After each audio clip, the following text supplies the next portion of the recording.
எந்நேரமும் இடது பதத்தை தூக்கியபடியே நிற்கும் சிவபெருமானே, உம் பொற்பாதம் நோகாதா என்று வருந்தி வேண்டிட பாண்டியனின் அன்பிற்கு இறங்கி கால் மாறி ஆடினார் சிவபெருமான்.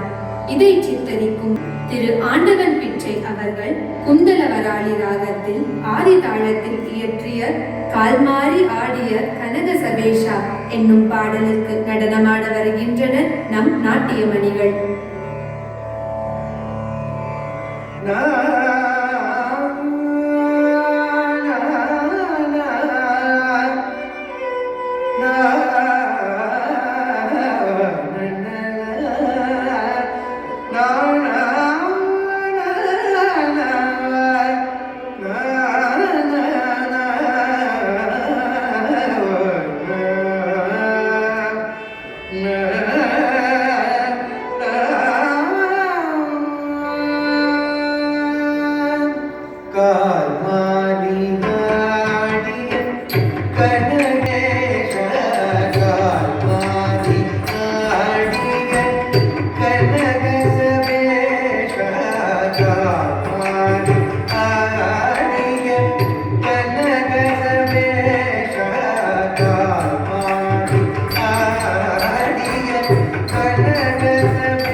Look at that.